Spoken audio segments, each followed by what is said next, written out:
enjoy school? And Yeah, I think school was fun. It gives me something to do during the day, so I ain't gotta just sleep away the day. I ain't gotta be home being bored, cleaning up all day. do you help out around the house like that too, cleaning up? Yeah, me and my sister, we have, like, take turns cleaning up the house since my mom's gone a lot. So we gotta keep the house tidy. Was there any violence in your home when you were growing up or in your neighborhood? Whenever me and my sister was growing up in Detroit, I was about like 6 or 7, and she was about 4 or 5, and my mom had to work nights, so whenever she was gone, my father would come into me and my sister's bedroom. We shared rooms, and he would come in and play with us with his hands in our genital area, or he would use his genital area to play with us. And then when my mom would come home, he would rush out of the bed and put his clothes on and then open the door. But my mom never knew about this until we moved back up here when I was like 8 or 9, about. And then she was very upset. Easiest way I could put it. How did she find out? I was in 3rd grade when she found out, and for some reason, it's like my mind just couldn't hold it anymore, I guess. And so I was just having a lot of problems during school. And then it's like when the teacher would try to teach me something, I wouldn't pay no attention. I would just, if I had something in my hand, I would just break it, or I would throw it if it couldn't be broken.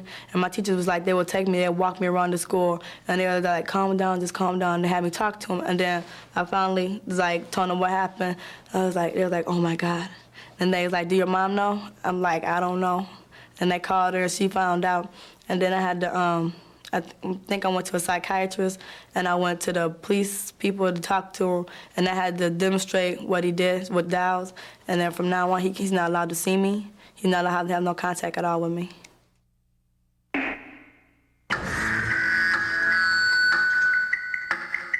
I grew up with my sister, my mom's boyfriend, and we all lived together in a trailer over on the northeast side of Madison. And I don't know, that's about it. Your dad was already gone? Yeah, my dad and my mom got separated when I was 1, and they got divorced when I was 2. When I was growing up, my mom and dad used a lot of drugs and alcohol, and my mom, she drank on a really regular basis, and her boyfriend would get really abusive, and they never hit me or my sister, but they'd fight constantly every night, just sit there hitting and screaming, and I'd just stay awake until like 3 in the morning listening to them, and the walls shaking and pictures falling off. When you say they used drugs, what drugs did they use? They smoked a lot of pot, and that's all that my mom ever did. My dad did all drugs. Cocaine, heroin, marijuana, you name it.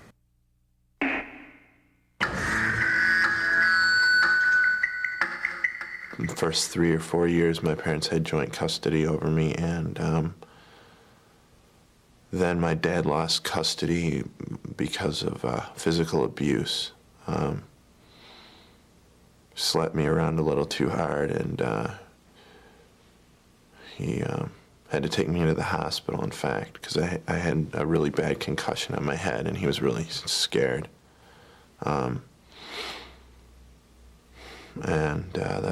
when he lost custody, and my mom had been trying to gain custody over me before that because of other stuff my dad had been doing. He's a real unhealthy guy in general. And that was, I guess, that final factor that finally got my mom what she wanted. What other stuff was he doing that you were talking about? Well, he was using a lot of drugs, which my mom was also, but my dad was really bad about it. And he has, like, weird kind of sexual problems, too. Like, I don't know if I want to talk about this or not. It's up to you. If you're not comfortable talking about it, don't. Okay.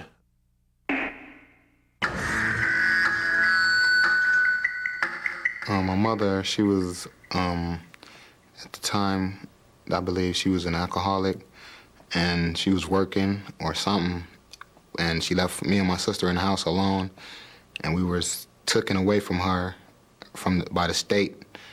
So we became ward of the state, and we had to move with my grandmother. What age were you? I believe I was like 1 year old.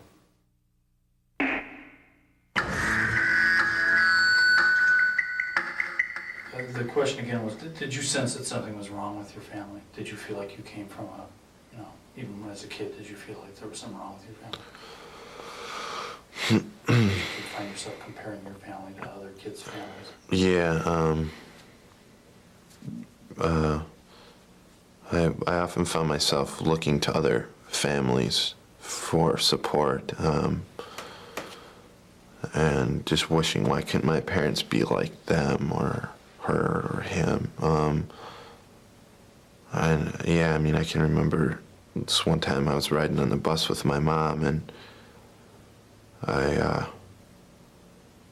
saw this woman sitting a few seats away from us, and had just a really bright, lively face. And my mom was just really out of it, and I was just wishing, like, why couldn't my mom be her instead of this, instead of this person? She had some kind of spark or... Yeah, just there was some kind of like spunk in her, and just she looked alive, and my mom was really unhealthy at that time and not with it.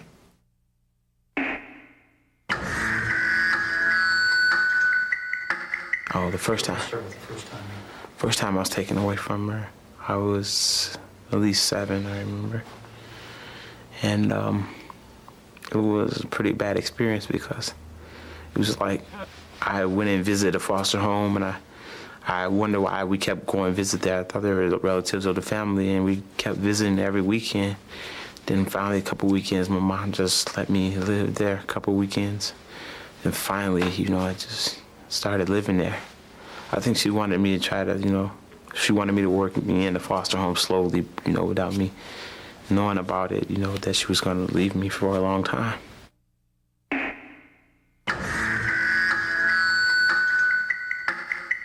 Did you enjoy being alone when you were a kid? No, I was really scared of being alone as a kid. I mean, I can remember on numerous occasions just staying up for hours in my bed crying because I felt so alone, and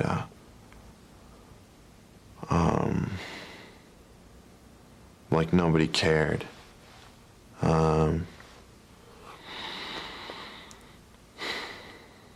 And just feeling like really suicidal, and just like, this really sucks. You said that she really didn't set boundaries for you. No, I didn't. There were no house rules or anything like, nothing like that.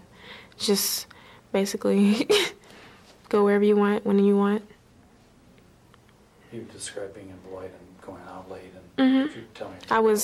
It was in between the ages of, like I said, like 11 and 14. You could see me out, over by my father's house at that time, down, in the rough area of Beloit, walking around 12 o'clock at night. They asked me what I was doing out there. We're just hanging out with friends or whatever, but during the time that most teenagers would be in the house, I was just hanging out, and she'd be sleeping, snoring away, or whatever. Because, I just started to see that she just didn't care about anything that I did. Like, all the other kids were worried about their report cards and stuff, like, dang, I can't take this home tomorrow. I was like, oh, well, here go my report card. And she'd be like, oh, well, okay.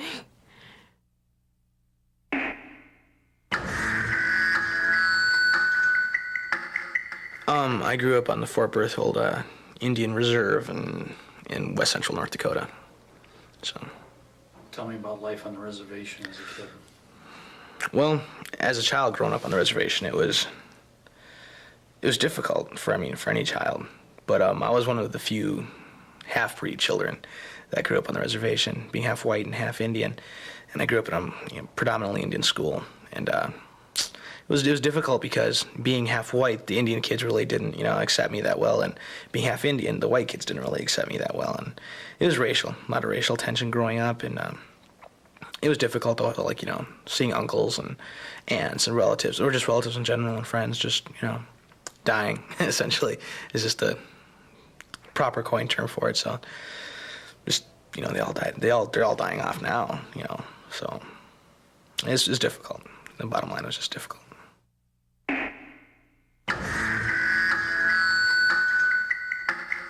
My mom was single, and I remember when my mom and my dad were first getting a divorce, and he was very violent. He broke into our house before. He beat up my mom.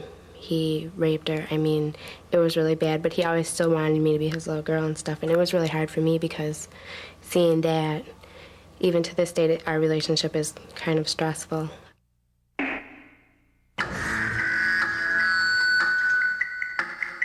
Which of your parents was Native American? Well, they both were. It's weird. I've never really came up to a situation like it myself. My father, my biological father, he's that's another story in itself too. He's half Arikara, which is there's three Native American groups that live on Fort Berthold, and one's Arikara. He was half Arikara, and he was half Mescalero Apache. And my mother's half Arikara and half Chicano. So thus I conclude that somehow I'm about half Indian in there. So, but yeah. And then having blue eyes, and curly hair, and growing up on a reservation with everybody had brown eyes and straight haired, being a child and being different, it's kids tend to seclude you,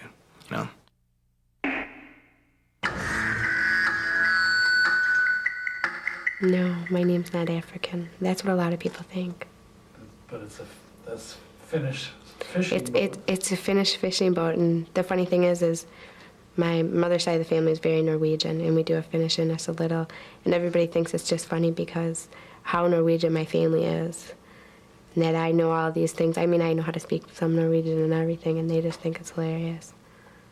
The joke with my friends is they call me Blondie.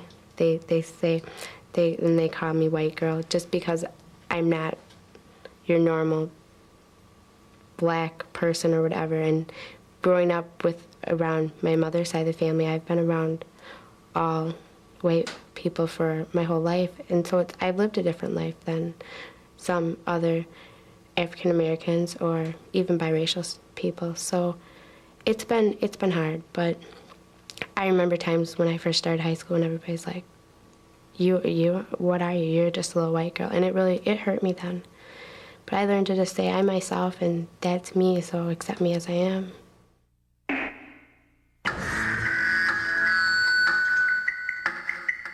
I guess it felt really scary. I didn't really know whose side to be on. I didn't want to get in the middle of it. I wanted to help my mom, but there was nothing I could do. I mean, I was only a little kid, about 7, and so I don't know, I was powerless. Well, there wasn't anything I could do. I'd just lay in my bed and cry, and just close my eyes and just scream into the pillow just to stop, leave her alone, quit hitting her. And if I'd go out in the living room, I'd just get yelled at or hit or something and sent back into my room. I mean, they weren't really. My mom's boyfriend was never really violent, but he'd push us around and talk down to us and everything. How about, did you ever try to talk to her or to him about that? I tried to talk to my mom, but she tried to tell me that there was nothing that there was nothing going on, or that there was nothing that anybody could do about it, or that he was really sorry, that it wouldn't happen again. And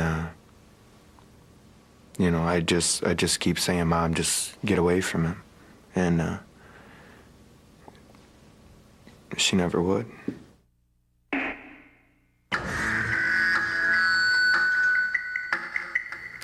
I don't know how old I was when she was seeing him, but his name was Jose. I forget his last name. But you know how Our mothers, like boyfriends are, they try to get along with the kids. Kids don't like them, you know, because they're not their father.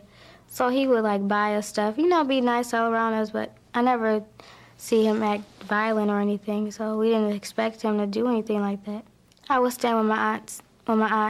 I stayed out of her house, and she got a call, but she didn't tell me what it was because it was, like, 4 in the morning. No, it wasn't.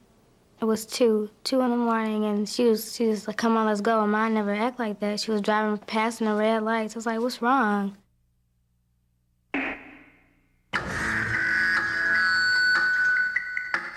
I felt comfortable around him when he wasn't drinking and smoking pot because he treated me like an adult.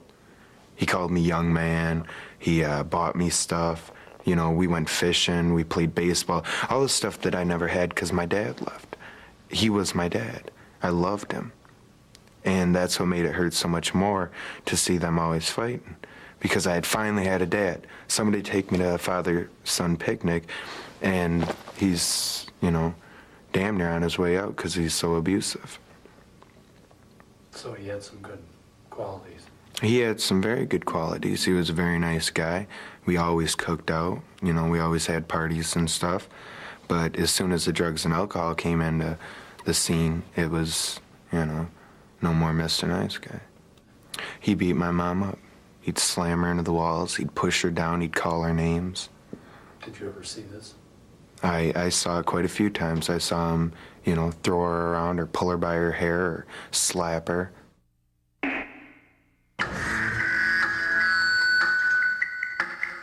She just got tired of him. She didn't want to see him anymore, so she told him that. He would, like, call the house and say he's going to kill her and come over, like, at 3 in the morning, knock on the doors and, you know, just act crazy. So we called the police, and they got a restraining order. And he couldn't come, you know, near her, or he would go to jail. But they said other than that, they couldn't do anything else. So one night, she had went out with her friends at this, like, club, and he came in there, and then they said he just started shooting at the place, and he just called her name, and he shot her in the stomach. And then she went to the hospital. She died there.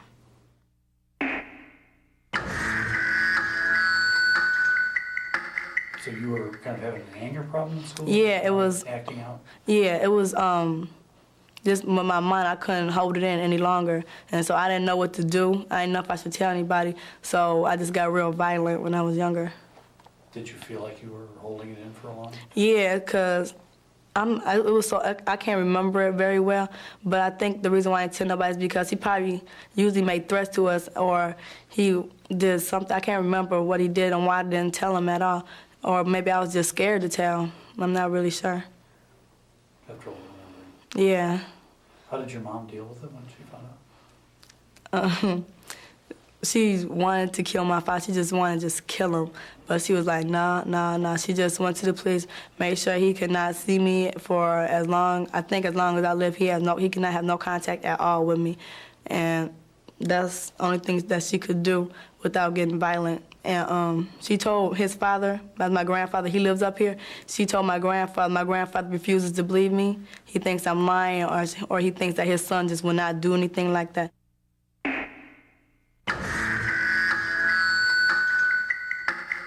What was your reaction when you heard about what had happened? I couldn't believe it. I went in the bathroom and I started crying. Were you close to your mom? Mm-hmm. Could you describe your mom? She was more like a sister, you know. It was I used to call her, I didn't call her Ma, I called her nickname Fee. I called my grandmother Ma. And I don't know, we just laughed all the time, had little tea parties or whatever. But she was a nice person, caring and easygoing. That's about it. What, can you describe your feelings at the time of your mother's tragedy? I wasn't mad at him. I don't know why. I just wanted to ask him why he did it. And I just wish I could talk to her for just, you know, last time to say something to her, and that was it. What would you say to her? I don't. Wait a minute, I might start crying. Tell her I love her, because I never said that much, because I thought she knew I loved her, but I would just tell her that.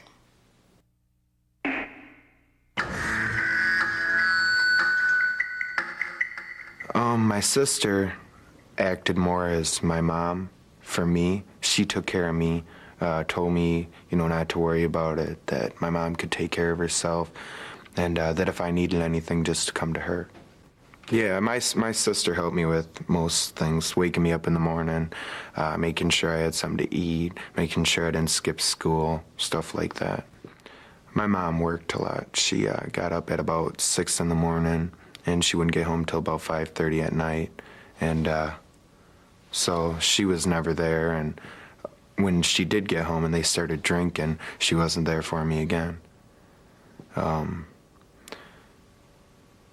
I remember on my 7th, I think it was my 7th birthday, we had a huge party at my house, and my mom come riding home on her bike, drunk and shit, and she had an accident, and the side of her face was all scratched up, and my whole family was there. Her sisters, my aunts, my grandma, my grandpa, everybody, my cousins, and she comes stumbling into the house drunk. And the feeling of shame and of disappointment just filled the room, and it was horrible. And she was still drunk and all messed up, and it was terrible.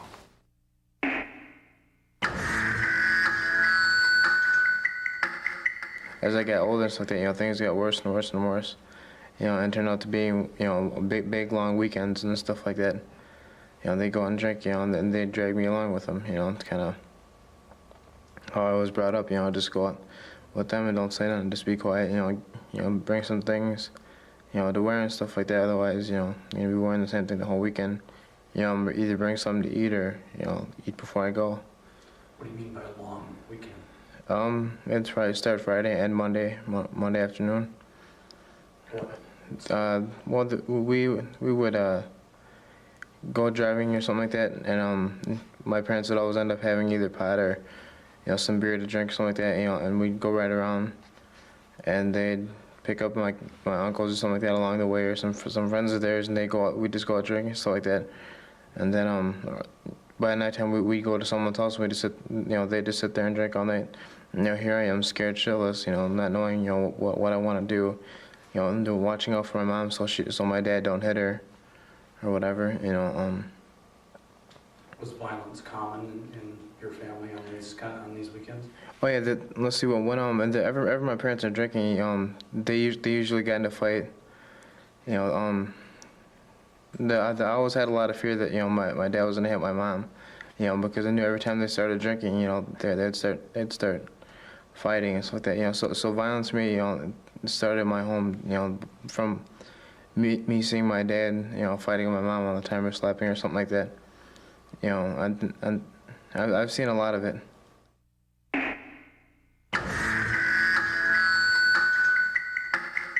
What did you think when you saw kids who were from families that didn't have drug and alcohol problems? I used to be really scared of people whose kids that didn't have, their parents were normal, that they didn't drink and stuff like that. To me, that those kids were, people who could look down on me and stuff like that. I was always afraid of the people. And those people I usually fought, or I went and picked fights with, because I was jealous. Because they had something more than I had. That their parents didn't drink. Their parents weren't like me. Your family wasn't a Cleaver family. Did you feel like an outsider or someone who just wasn't part of society or the system? Yeah, I used to feel really different at school. It's like I'd go to school, and I'd live a different life at school, than I would at home. When I was at home, it was always kind of hectic. But when I went to school, it was my turn to make things hectic for other people. So it's kind of like I was always kind of fighting everybody.